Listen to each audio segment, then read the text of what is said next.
never get tired of surf rock. Good evening and welcome to episode 29 of Merriwether's World. I am your host, Dr. Mark Merriwether Vorderbruggen, by day a formulation chemist for a consumer chemicals company, by evening Merriwether, the foraging guy, author of such things as Idiot's Guide to Foraging and the Foraging Texas website.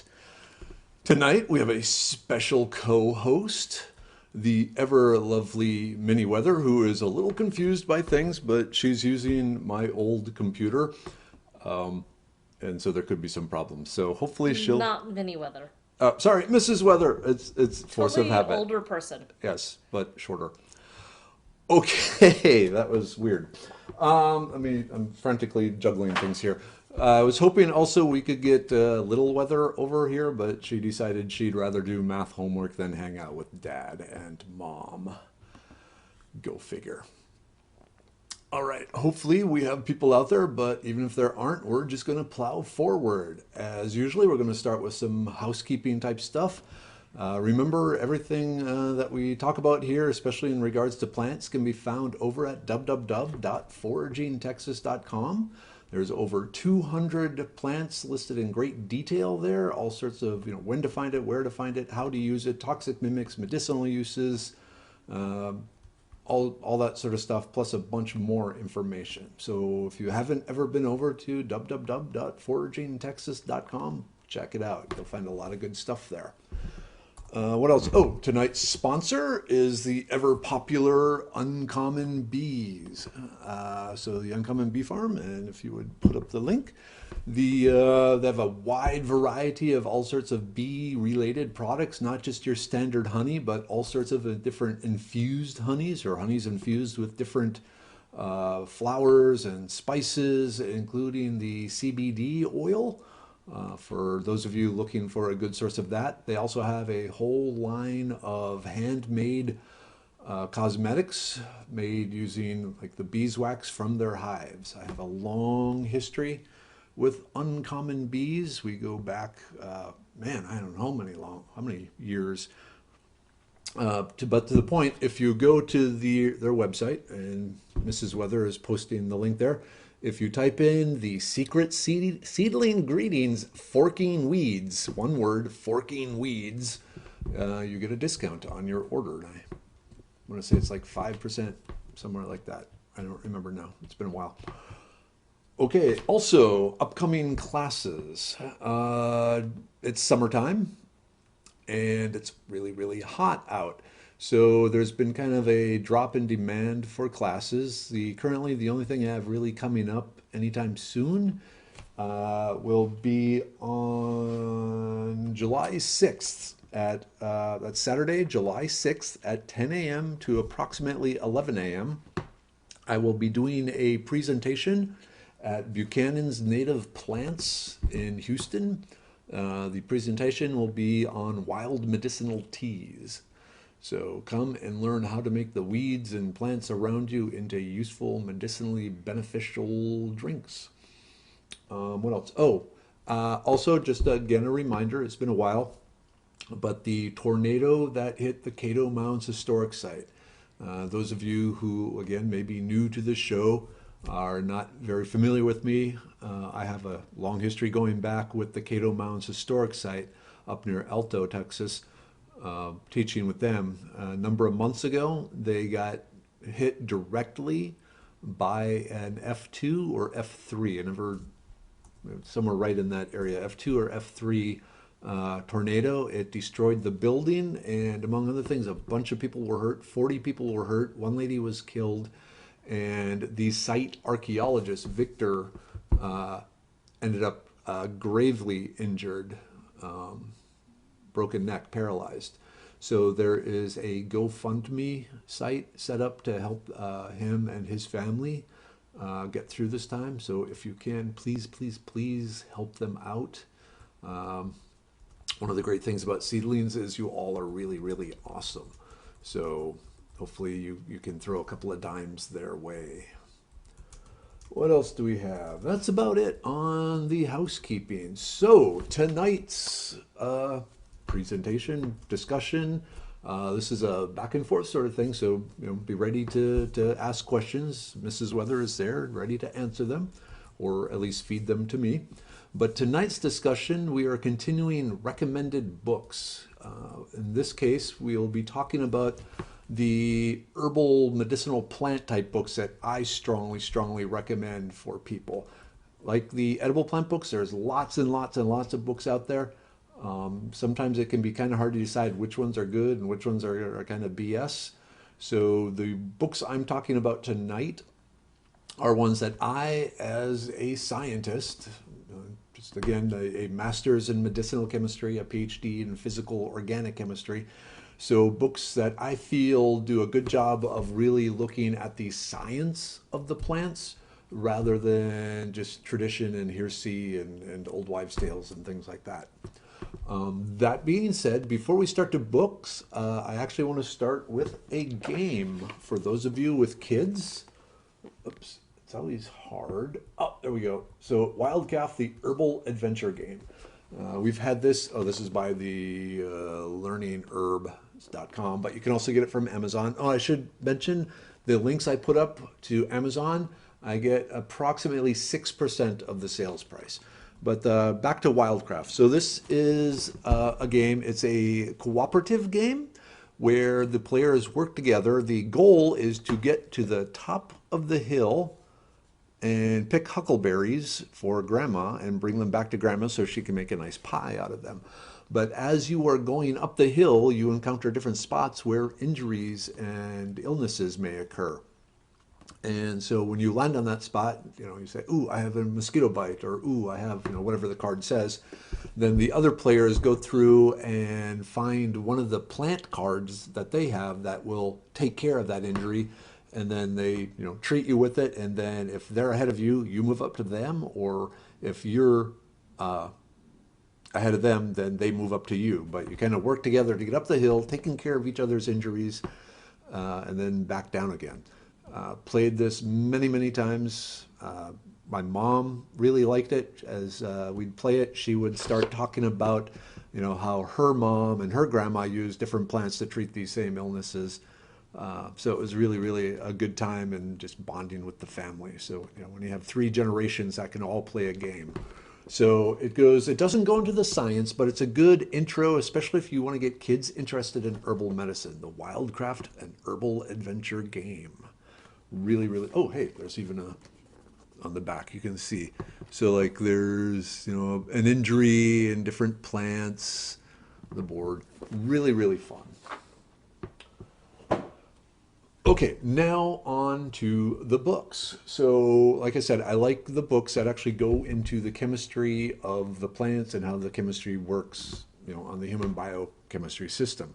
So my first go-to book is the Herbal Vademecum, which I believe is Latin for basically herbal everything. So as you can see, 800 herbs, spices, essential oils, lipids, and their constituents, properties, uses, and cautions. Now, this is not a book for identifying a plant. It is just words. So, but here's like, it's hard to do this. Plantain. It talks the different botanical names, and it gives the different constituents in the leaves. Sorry. Okay, so the different chemicals in the leaves, the properties of those chemicals, and then how to use them medicinally.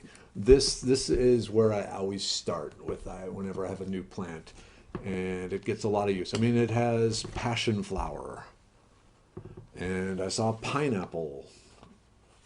Oh, it even has poison ivy. I don't believe there's any medicinal uses for poison ivy. Yeah, actually it just talks about different herbal remedies for the poison ivy.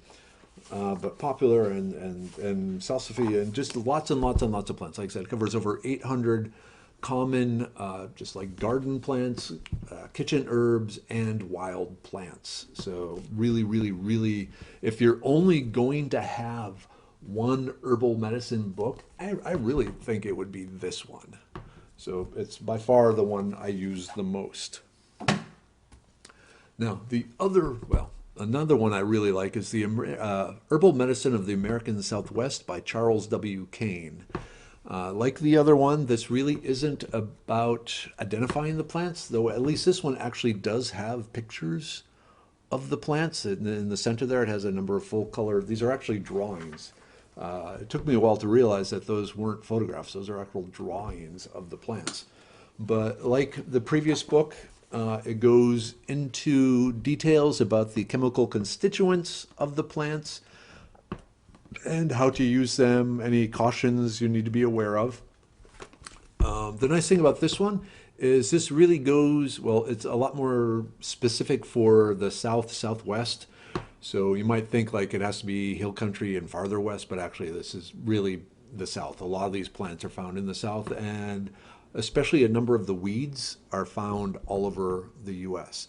But one of the nice things about this one is it goes into the known proven medicinal properties and compounds of plants that you don't normally find in the other herbal medicine books.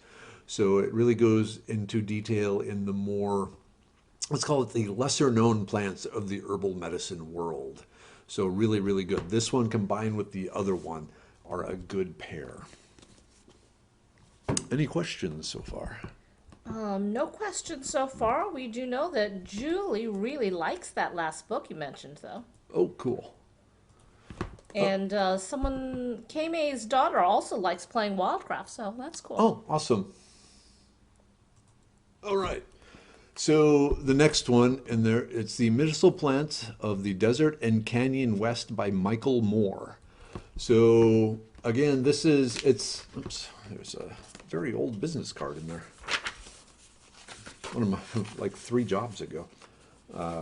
Looking, so, well, I was hoping just to quickly find a map, but if you can see here, basically, so, it covers California into Texas.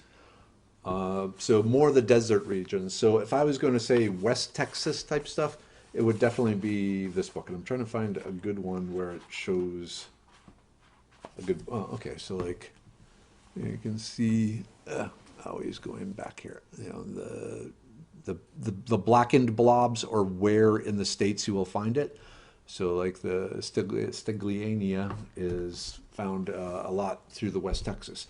But like the other two, again, it goes into, let me put it in here, the appearance, it actually talks a little bit about there we go, medicinal uses, but it does talk about the chemistry, some of the different things that are in there, terpenoids, flavonoids. It actually does do a little bit better job of helping you identify the plant, because it does, each plant has a guide that says, okay, the leaf has these features, the flowers has these features, the stem has these features.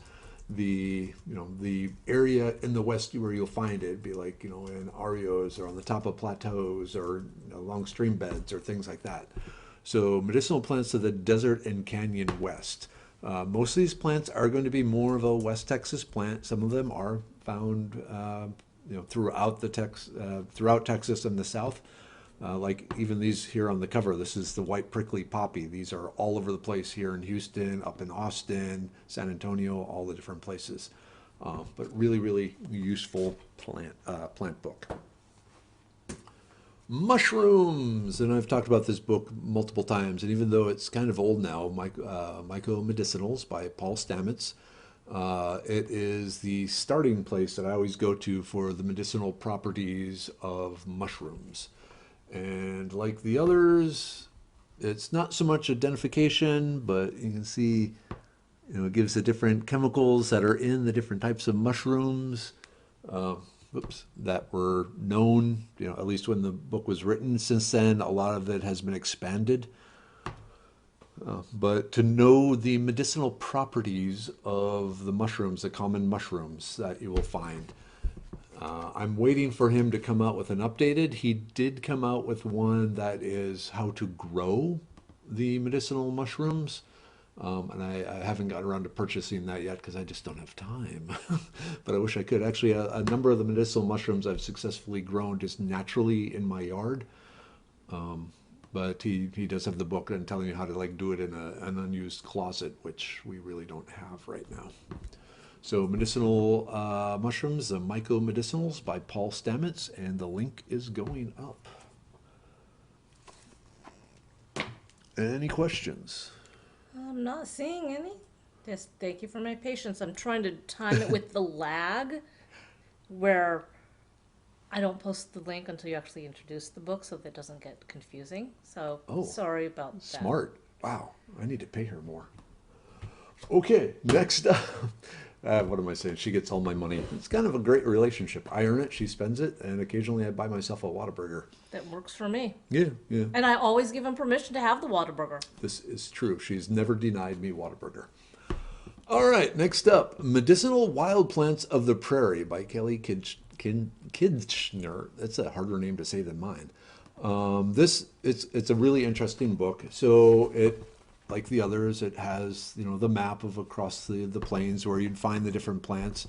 It goes into the different Native American names, the scientific names, a description of the plant, the habitat. So it helps you find the plants. As far as the medicinal uses, so it covers the Native American uses and then how the Westerners started using it, but then it also goes a little bit into the actual medicinal properties that have been shown scientifically. So this is a really good one if you want to know how it was used historically, and then to see if the science backs it up. And in some cases it does, in some cases it doesn't. I will tell you right now, there are a lot of herbal medicinal books that are based on traditional healing that, as a scientist, I like to see the data, and a number of the plants in them just did not pan out as far as being used for what they claim to be used. Like the Culpeper's huge herbal guide from was it the 17 or 1800s with all sorts of traditional uses. I have it. If you're starting out building a library, I personally don't think it's worth it, but that's just a scientist's point of view. If you like more of the history and just trust someone from the 1800s, 1700s, go for it. Ooh, I bet we have a question, or Mrs. Withers is happy to see you. Yes, we have a question from Carrie Hyatt. A bunch of mushrooms have shown up near my rabbit hutches. They have exploded in size and have gills now. Haven't had time to search for identification, but those mushrooms are gigantic now. Okay, this could be cool. When you say gigantic, are we talking, like the size of a softball or the size of a soccer ball? Because if it's the smaller, like softball, baseball size, most likely, because I did see the pictures you had posted, but I just didn't get around to doing anything with them. From what I saw, it's very likely that they are either the death cap or the destroying angel mushrooms, which are really, really, really, really poisonous. The other one, it's a gigantus, and I can't Titans, Titans something. If you Google Titan mushroom giant or giant mushroom titan, you'll bring it up, and that one is edible. But I'm trying to remember, and I don't want to. I have pictures of the Titan one, but anyway, Okay. yeah. She says it's over 5 inches. Over 5 inches. Okay. That's not a giant mushroom in my book. So look up destroying angel, and then not another name, but another species that is not destroying angel is death cap, and see if the things match. Now, you mentioned gills. If you happen to know the color of the gills, if they're white, yeah, it's a death cap or a destroying angel. If they are pink, there's still hope that it's edible. Okay. And also, chickens, guineas, and ducks are ignoring them. Okay. my view of chickens, guineas, and ducks is usually on a plate with some barbecue sauce. So it's not what they eat, it's how I eat them. All right. Continuing on. What time is it? Oh, wow. This is going quickly. I feel like I'm zipping through this too quickly. The Indian Herbology of North America. This is kind of like the previous book where it talks about the Native American uses. It does not go into if it has been confirmed by Western science. But when people ask me, about a new plant, there's a good chance that it's in here. So I'll look it up and see, what did the Native Americans use it for? Because really they used, just about every plant for something, whether it worked or not. And if you think about it, they didn't have a good way of storing the plants for a long time use.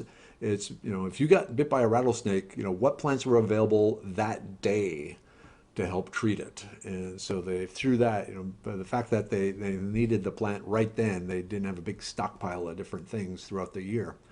They'd throw everything at it. I picked the snake bite just because going through a lot of the Indian herbology type books, it's one of the most common things, like snake bite, and every plant is used for a snake bite. Whether they're successful or not, they don't go into.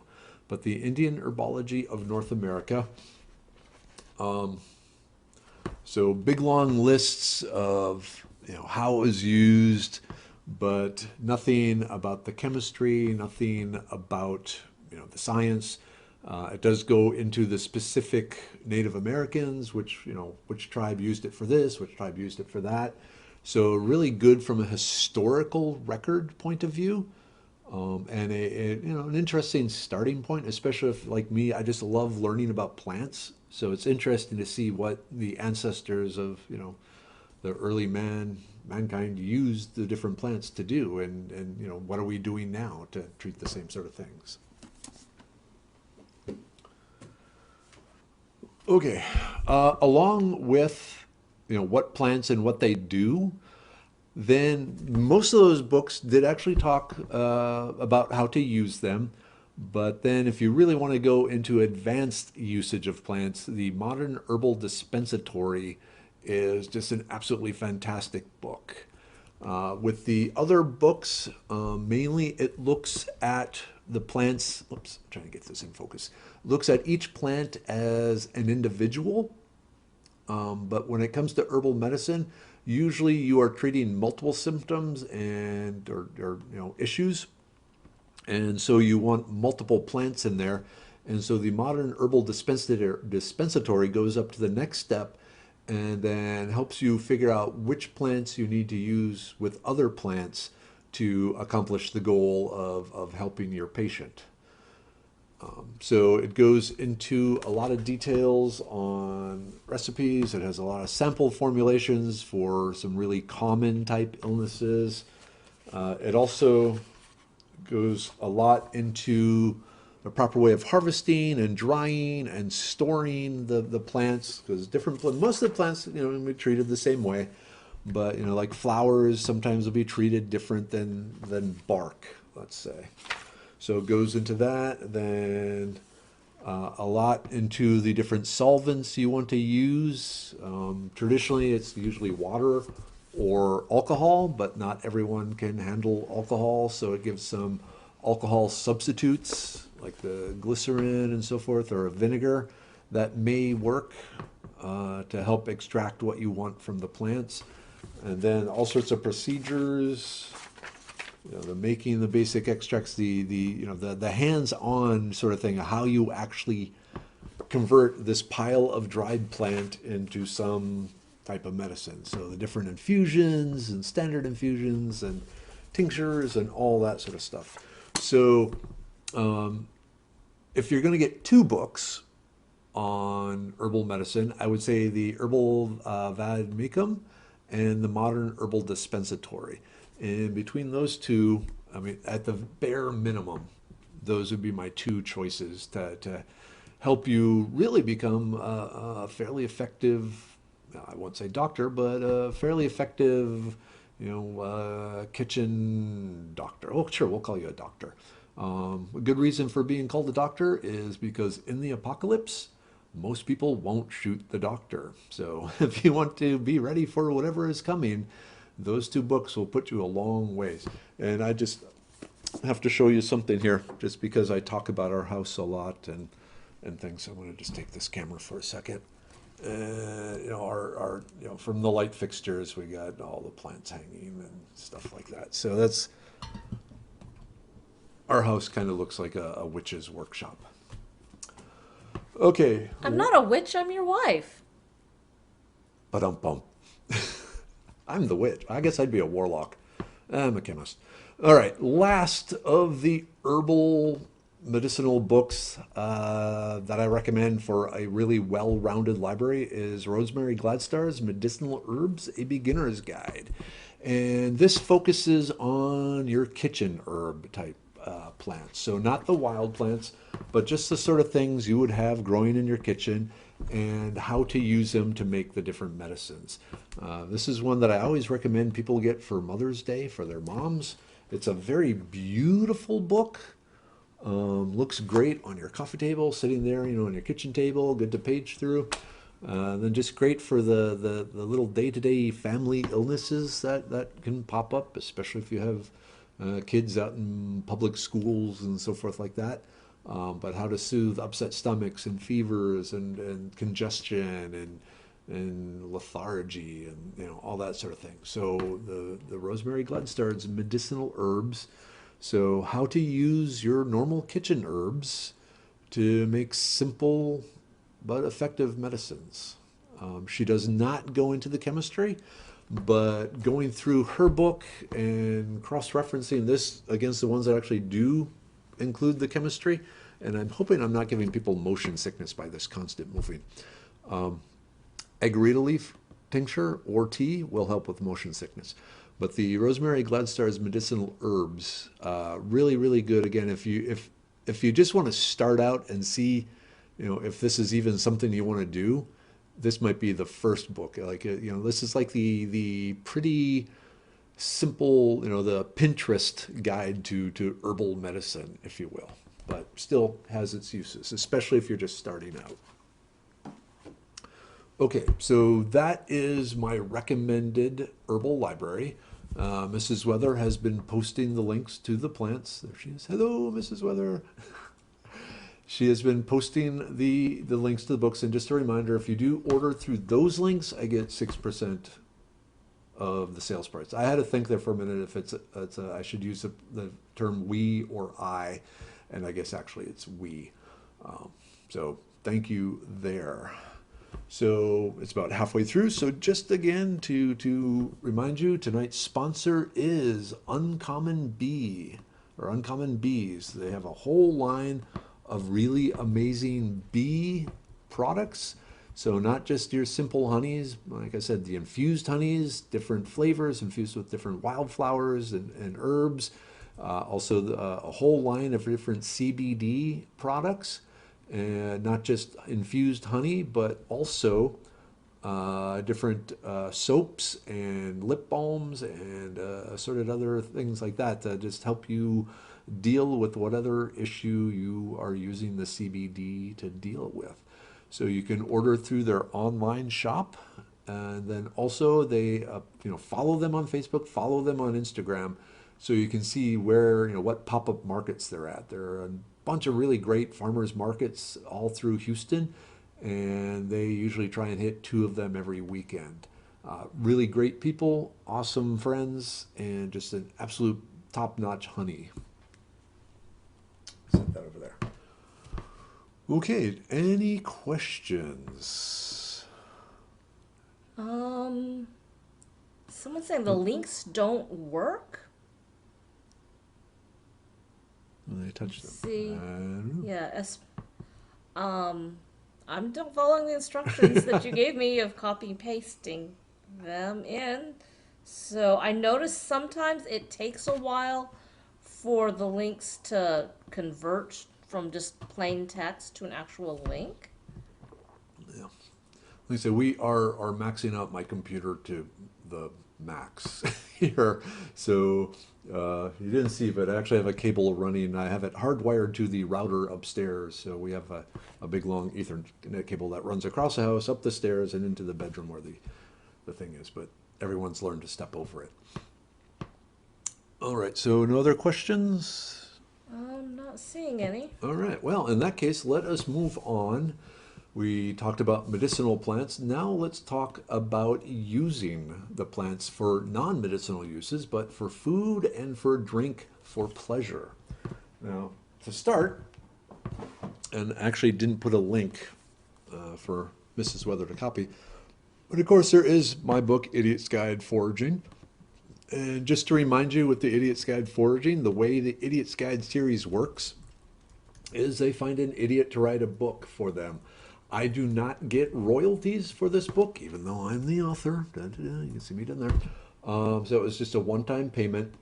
So the only way I get any money when you buy this book is if you buy it through my website, or well, the Amazon store, www.amazon.com/shop/foraging Texas. There is a link there, and then we get 6% of the sales price. But for those of you who aren't familiar with the book, it covers 70 plants and mushrooms that are found all across North America. Whoops, where is the map? So there's a North American map there that shows you where you'll find it.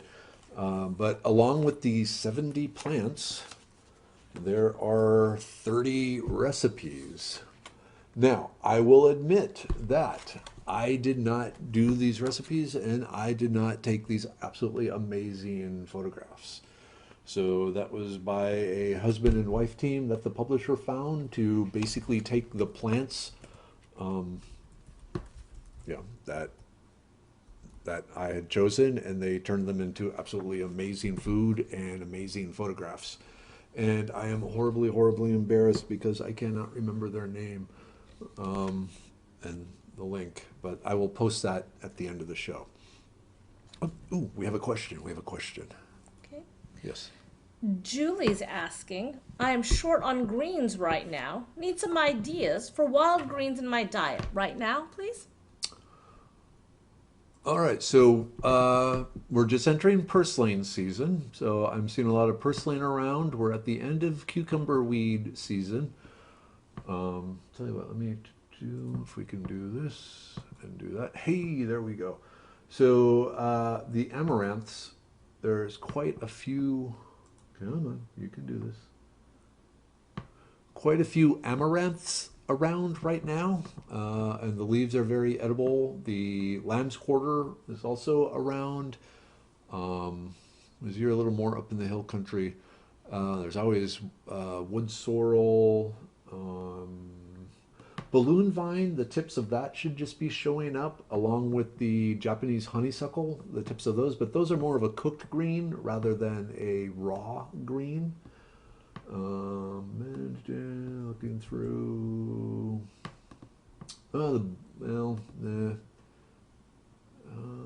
The prickly pear flowers. There may still be some of those around, and of course the prickly pear pads are a good choice. Could we curl dock? It's a little late for curl dock greens. I know when I was up at Vista Brewing 2 weeks ago, there was still like the Texas dandelion and the Japanese hawkweed around.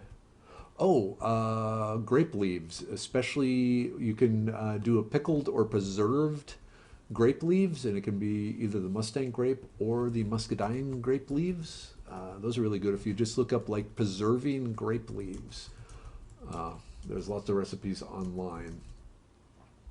The wine cups right now. The leaves, the flowers. Let me just zoom down to wine cup here.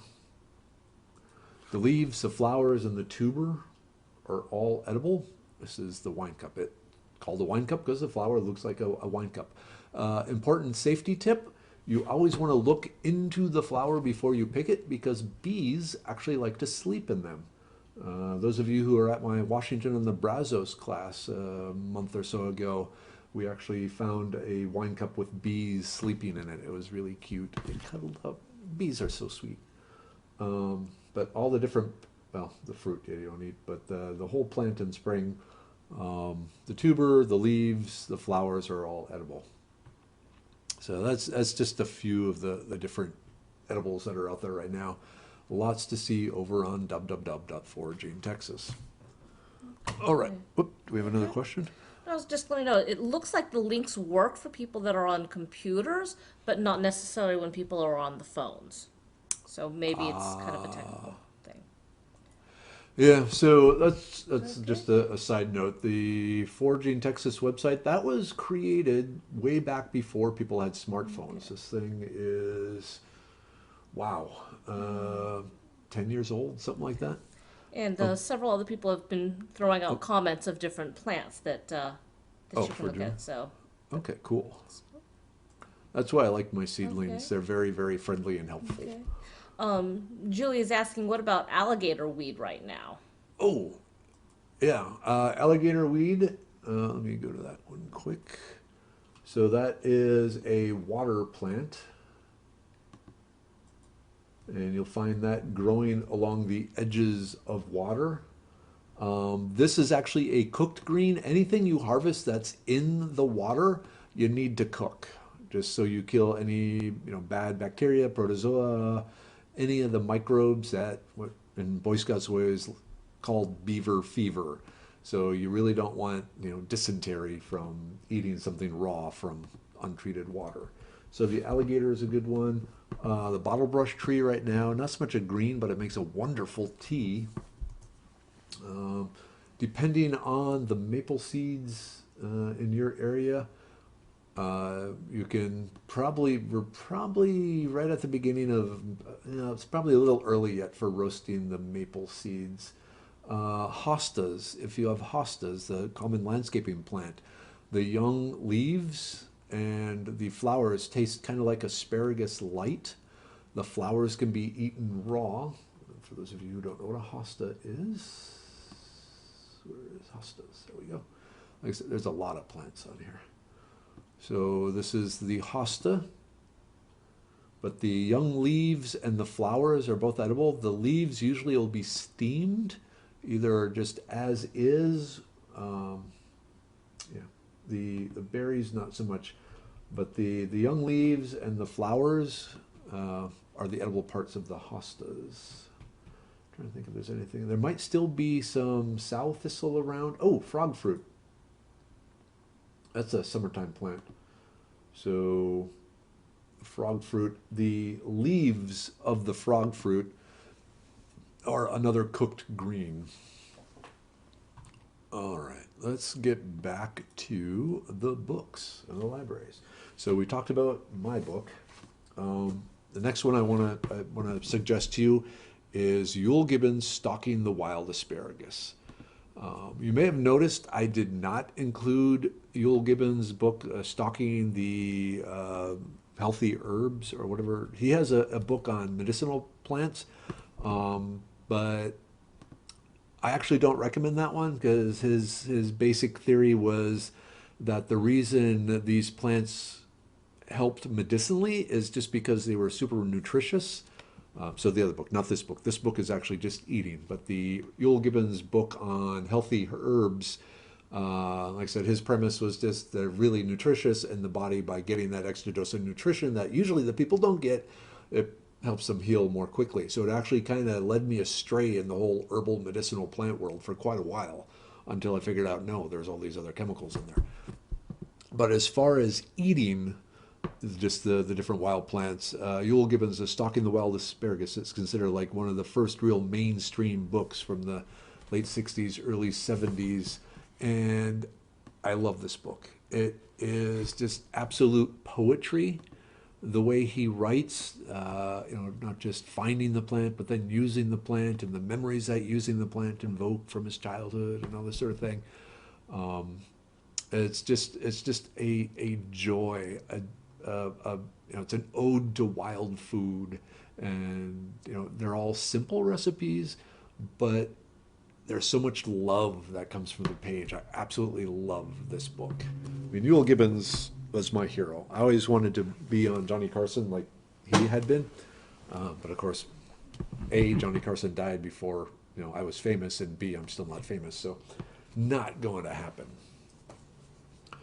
Okay, if you want the modern Yule Gibbons, then you want Pascal Baudeurs. Hopefully I'm pronouncing your name right, Pascal. The new Wildcraft Cuisine. I also strongly recommend following uh, him on Facebook and or Instagram, and because these pictures of his food. This is what he does for a living, is he makes just absolutely amazing foods and photographs them.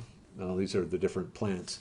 But if you want to know how to make, a gourmet style food, something that will just blow you and your foodie friends and top level chefs away, you want the new Wildcrafted Cuisine. Like I said, exploring the exotic gastronomy of the local terroir. I don't know. We can ask Mrs. Weather, the French part, the last word. I think you said it okay. Oh, okay. It's been a while. I'm getting my Spanish and my French and my Chinese all mixed up together when I'm trying to homeschool. See, that way when they speak all those different languages, which I don't know what they're talking about. I'm assuming they're not plotting against me because they're not looking at me and getting a hee hee hee. But anyway, the new Wildcraft Cuisine by Pascal Balder, just absolutely fantastic recipes and techniques and just how to make amazing foods with all the wild things. And not only does he teach you how to use the plants he's specifically talking about, he also helps you learn how to analyze the flavors and know what will go with what. So even if you don't have plant X, you might have some other plant that has a similar flavor that you can use another way, or basically it's a starting point. So along with the recipes, but he also teaches you how to create your own recipes. So really, really awesome there. Now, along with that, he more recently came out with the Wildcrafting Brewer, also by Pascal. And you can see all the marks I have on this one. So whereas the other one was mainly food and a little bit of fermentation, this one is all alcohol. And just making, early man, every culture figured out how to take yeast and sugar and make alcohol. And what Pascal has done is just taken it to the extreme.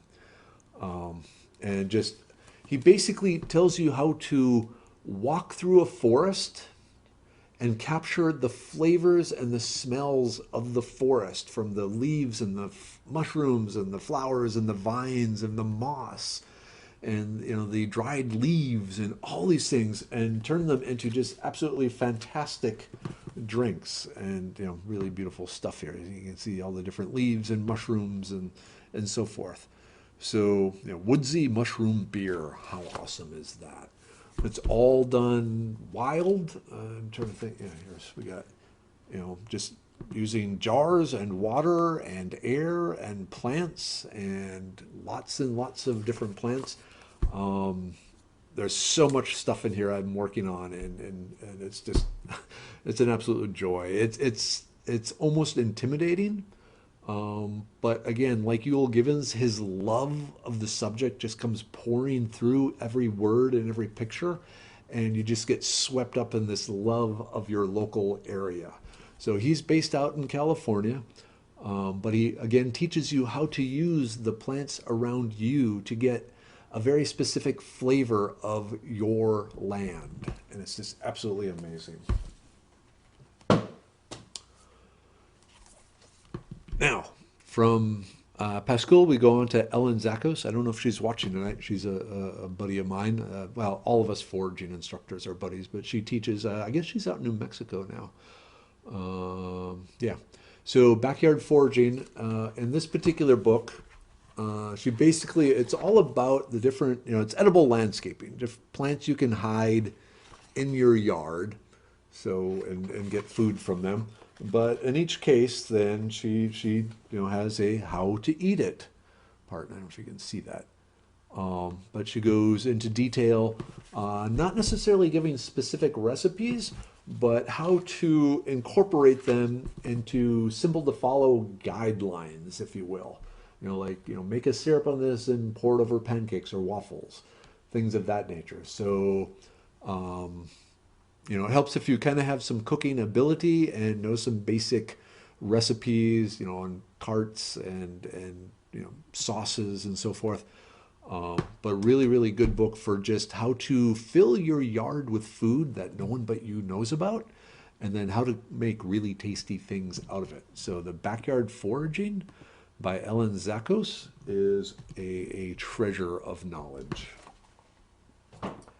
Now, because, if you're going to eat delicious food, you want to have something delicious to drink with it too. Ellen has a more recent book, The Wildcrafted Cocktail. So whereas Pascal was teaching you how to use the plants around you to make the very basic alcohol itself, usually 3 to 5%, depending on the wild yeast around here, Ellen is more about mixing the different wild plants with assorted alcohols and making all sorts of amazing cocktails. So, like, daylily, quick pickled daylily buds for using as a cocktail garnish. I don't know if you can see that there. I'm gonna jump up. Oh yeah. But then actual drinks that she makes. But like Pascal, sorry Pascal, I keep screwing up your name.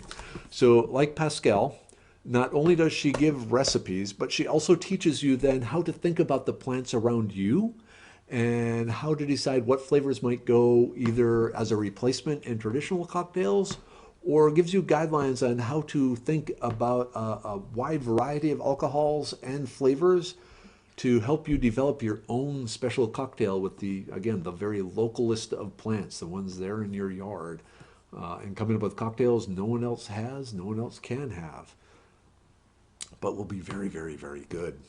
So Ellen Zakos, The Wildcrafted Cocktail. Really, really, really good book. And continuing the theme of alcohol, The Brewing Local American Grown Beer by Stan Harmonious. Now, if you are a beer brewer, this is the book for you.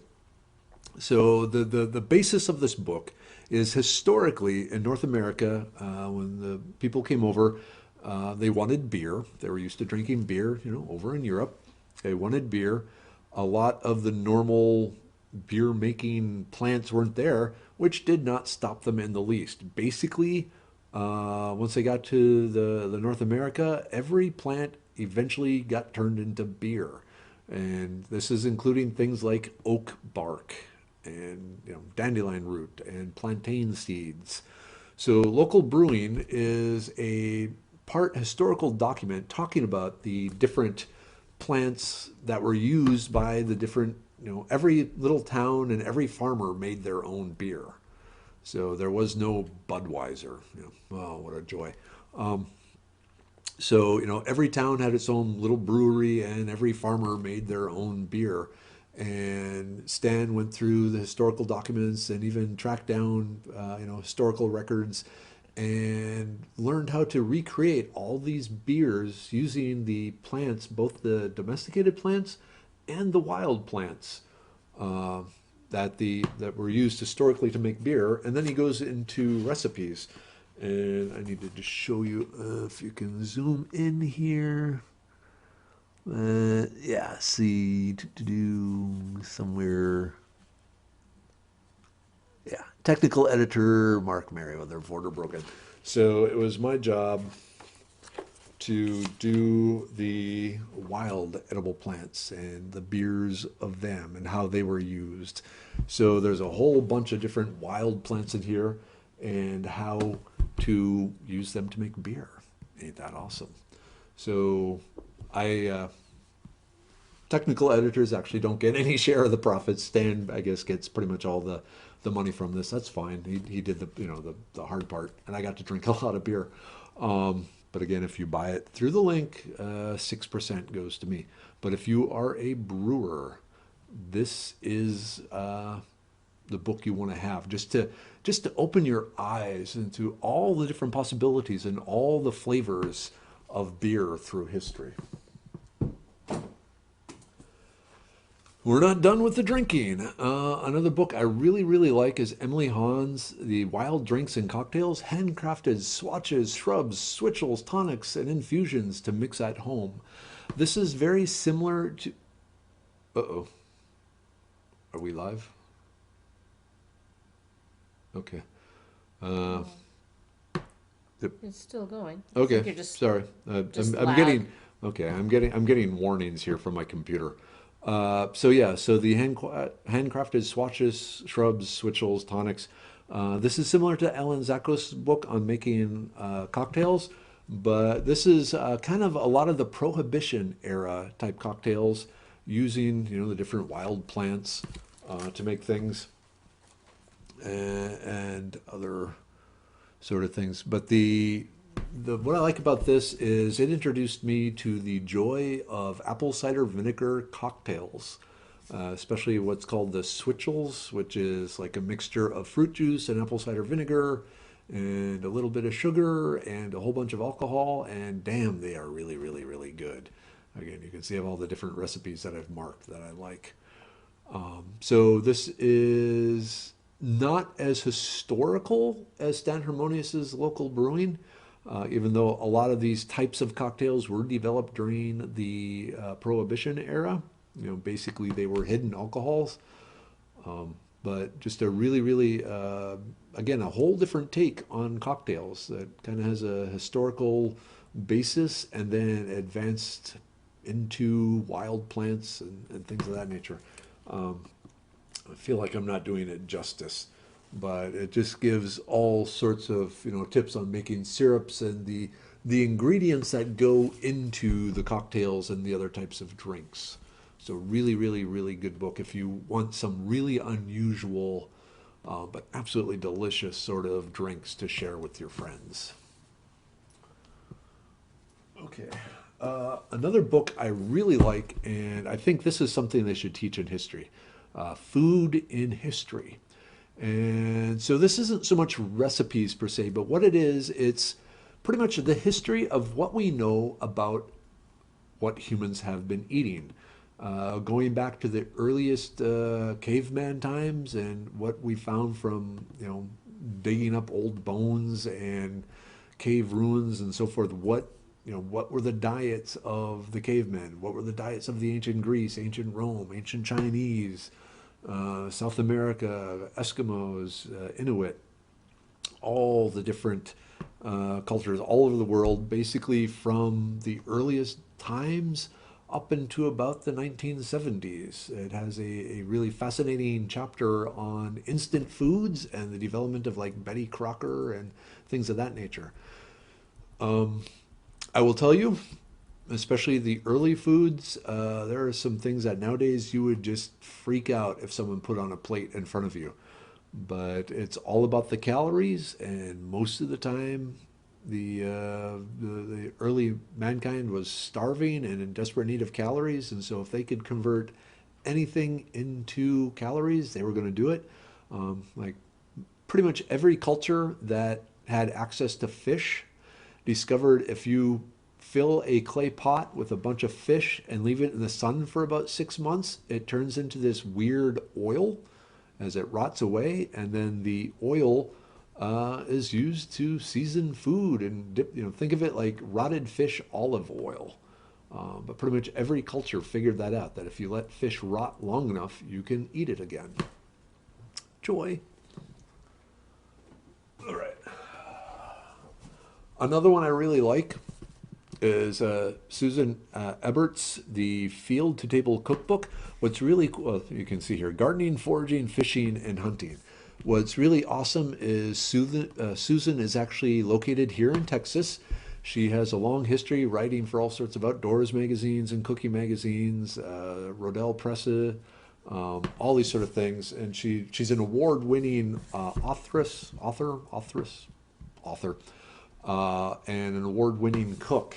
And so she goes into all sorts of different foods you can make with the wild game, wild plants, and easy to grow plants of Texas. So I've had the joy of spending some time with her and just all sorts of things to cook with what is here in Texas. So whereas the other books were, you know, North America, world, California, but also kind of North America, this one is really Texas based. So it's just a lot of interesting stuff in there. Just a lot of good recipes and gardening tips and little stories and how to grow certain things that normally you may not even think about growing down here, like potatoes. But just a really, really, really excellent book. The Field to Table Cookbook, Gardening, Foraging, Fishing, and Hunting. And then one last one, and I've actually talked about this in the past, I believe, too, but The Edible Wild Plants of the Prairie by the same author as The Medicinal Wild Plants of the Prairie. So this one goes into a great deal of how the different Native American tribes used the different wild plants around them in their own cooking. That's trying to just, oh, so like the Latrius, I'm just trying to hold it up here.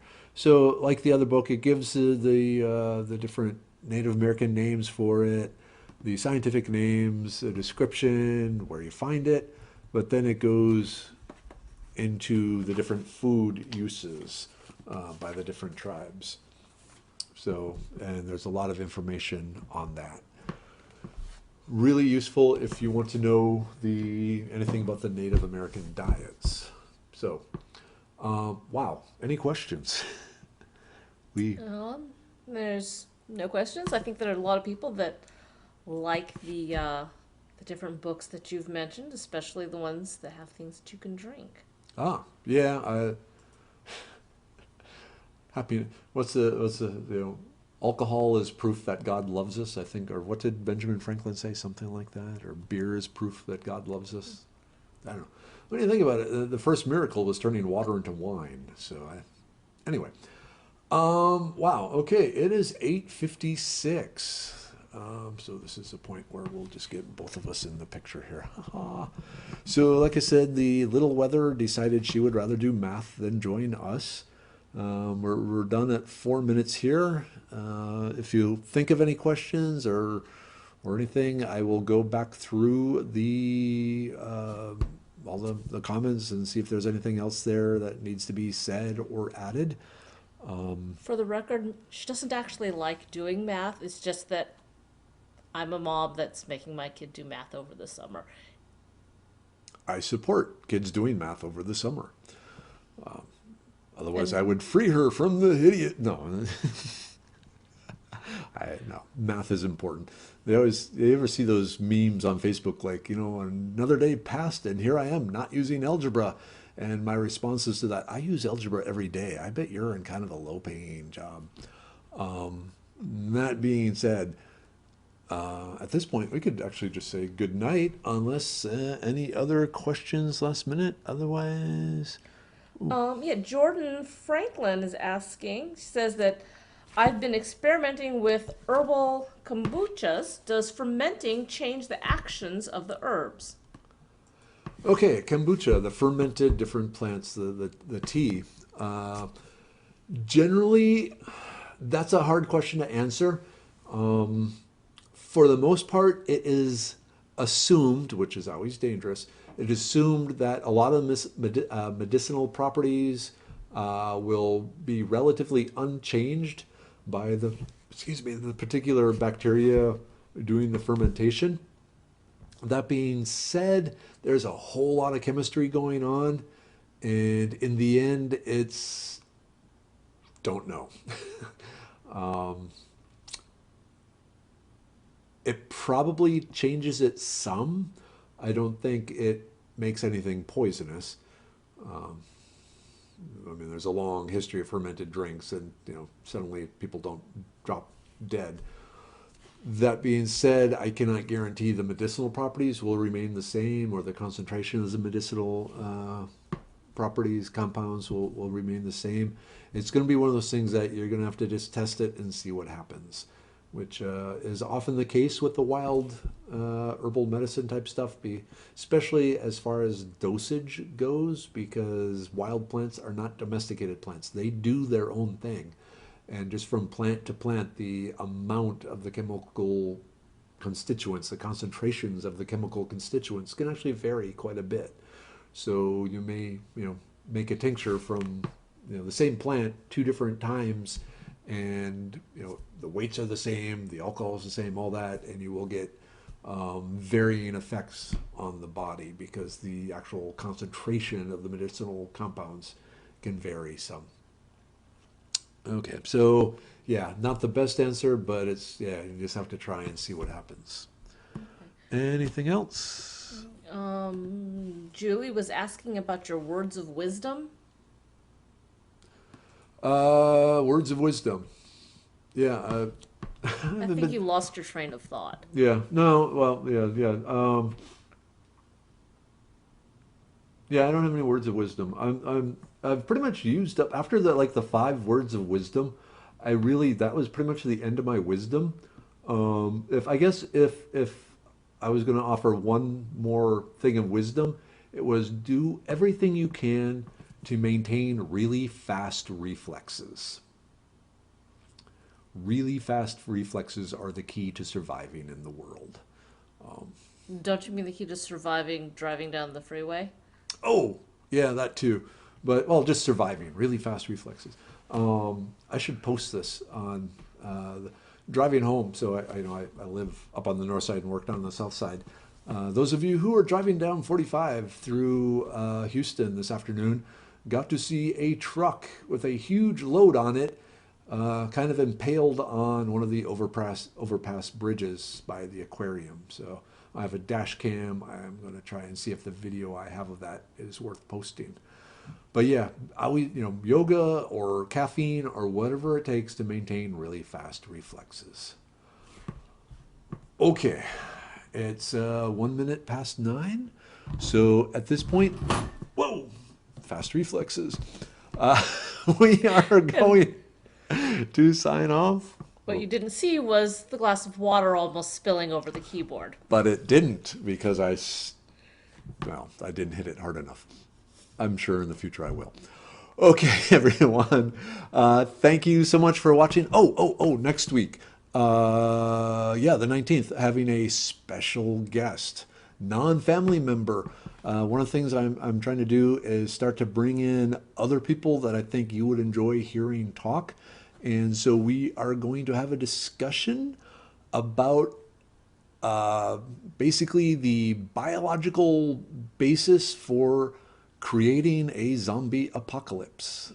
Fascinating sort of thing. So you'll just have to tune in next week when me and another PhD start talking all the scientific ways we could create zombies. So not that we're going to. What? Okay. Anyway, good night, everyone. Love you all.